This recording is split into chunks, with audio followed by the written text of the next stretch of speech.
ආයිබෝවන්. අද අපි කතා කරන්නේ හැමෝගෙම සාක්කුවල තියෙන මේ පොඩි උපකරණය. ඒ කියන්නේ අපේ ස්මාර්ට්ෆෝන් එක. අපි ඉවසීම කියන ගොඩක් ලොකු දෙයකට කොහොමද බලපෑම් කරන්නේ කියන එක ගැනයි. ඇත්තටම මේ දෙක අතර තියෙන සම්බන්ධය හිතනවට වඩා ගොඩක් ගැඹුරුයි. අපි ඒ ගැන ටිකක් හොයලා බලමු. හරි මෙන්න මේක ගැන පොඩ්ඩක් හිතන්න. TikTok එකේ ශ්‍රීවර්ස් කියනවා අපිට ඉවසීම නැතිුනේ නෑ අපේ ෆෝන් එක හොරකම් ගලා කියලා. මේක නිකම්ම වචන ටිකක් නෙමෙයි අපි අද කතා කරන මුළු කතාවෙම හරේ තියෙන්නේ ඔන්න ඔය වාක්‍යයේ. ඇත්තටම කියන්න බලන්න සමහර වෙලාවට කිසිම දෙයක් වෙනකම් ඉන්න බෑ වගේ හැඟීමක් එනවා නේද? අන්න ඒක තමයි අර කලින් කිව්ව කතාව අපේ එදිනදා ජීවිතේටම කෙලින්ම වදින තැන. හොඳයි. එහෙනම් යමු අපේ පළවෙනි කොටසට. ඉවසීමේ සොරකරු. කවුද මේ අපේ ඉවසීම හොරකම් කරන සැබෑ වැරදිකරුවා? අපි හොයලා බලමු. හිතලා බලන්න වෙබ්සයිට් එකක් ලෝඩ් වෙන්න තප්පර කිහිපයක් ගියොත් අති වෙන කේන්තිය නැත්තම් වීඩියෝ එකක් පොඩ්ඩක් බෆර් වෙද්දි එන කලබලේ නිකන් ඉන්න ලැබෙන ඕනම පොඩි වෙලාවක අත යන්නේම ෆෝන් එකට නේද? කතාවක් බලද්දිත් කෙලින්ම අන්තිමට පනින්න හිටනවා නේද? ඔව් මේව තමයි අපේ අලුත් ලෝකේ ඉවසීම අඩුයි කියන්න තියෙන හොඳම උදාහරණ. දැන් මෙතන තියෙන වැදගත්ම දේ තමයි මේක කාගේවත් පුද්ගලික දුර්වලකමක් නෙමෙයි.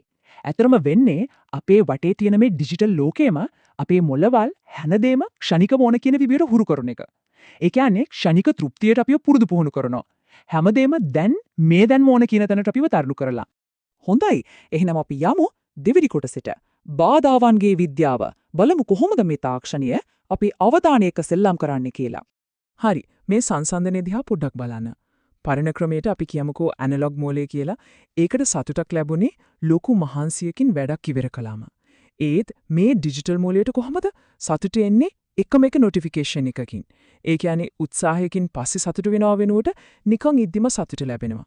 ඉතින් ඩොපමයින් කියන රසායනය නිදහස් වෙන්නේ හිතුවේවත් නැති වෙලාවල. එතකොට මොකද වෙන්නේ? ඉවසීම පුරුදු කරන්න ඕන කමක් නැති වෙලා යනවා. ඒක ටික ටික දිය වෙලා යනවා. අවධානය ගොඩනගන්න වෙලාවක් නැහැ. ඒක හැමතිස්සම කෑලි වලට කැඩෙනවා.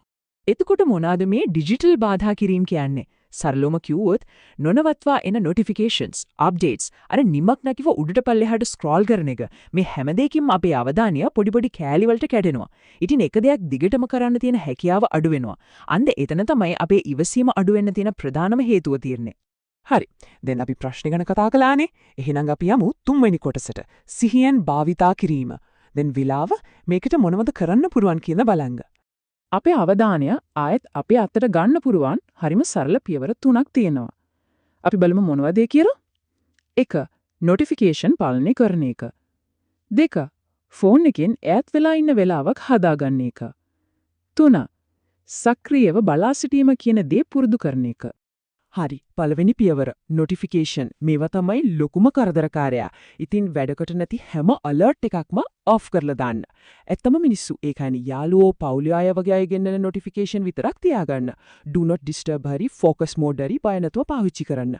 මතක තියාගන්න වෙනම දේ තමයි ෆෝන් එක අපිට ඕනේ විදිහට වැඩ කරන්න ඕන. අපි ෆෝන් එකට ඕනේ විදිහට නැටවෙන එක නෙවෙයි. දෙවැනි පියවර ෆෝන් එකෙන් තොර වෙලාවක් හදා ගැනීම. දවසට පොඩි වෙලාවක් හරි ස්ක්‍රීන් එකෙන් ඈත් වෙලා ඉන්න වෙන් කරගන්න. සමහර විට උදේට නැගිට ගමන් පළවෙනි පැය නැත්තම් කෑම කන වෙලාව. එහෙමත් නැත්තම් නිදා ගන්න කලින් මේ පොඩි විවේකයෙන් මොළයට පුදුම රීසෙට් එකක් ලැබෙනවා. අර නිතරම එන උත්තේජනයෙන් මිදෙන්න අවස්ථාවක් ලැබෙනවා. තුන්වෙනි සහ අන්තිම පියවර සක්‍රියව බලා සිටීම පුරුදු කරන එක. මේක තමයි ටිකක් අමාරු. පොලිමක ඉන්නකොට ડોක්ටර් කෙනෙක් කෙනකන් ඉන්නකොට අර ෆෝන් එක අතට ගන්නමයි හිතන්න නේද? අන්න ඒ පෙළඹවීමට විරුද්ධ වෙන්න. ඒ වෙනුවට වටපිට බලන්න, නිකම් කල්පනා කරන්න. මනසට නිදහසේ පාවෙන්න ඉඩ දෙන්න. මේක හරියට මොලේ තියෙන ඉවසීමේ මසල් එකට කරන ව්‍යායාමයක් වගේ.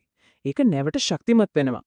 ඉතින් මේ හැම දෙයකින්ම අපි තේරුම් ගන්න ඕන ප්‍රධානම දේ තමයි ඉලක්කය ෆෝන් එක විසික් කරන එක නෙවෙයි. කවදාවත් නෑ. ඉලක්කය වෙන්න ඕන ඒක පාලනය කරන එක. තාක්ෂණය කියන්නේ අපේ ජීවිතයට උදව්වක් වෙන්න ඕන මෙවලමක් විතරයි. ඒක අපේ ස්වාමියා වෙන්න දෙන්න බෑ. එහෙනම් මේ කතාව අවසානයේ හැමෝටම තමන්ගෙන්ම අහන්න ප්‍රශ්නයක් තියෙනවා.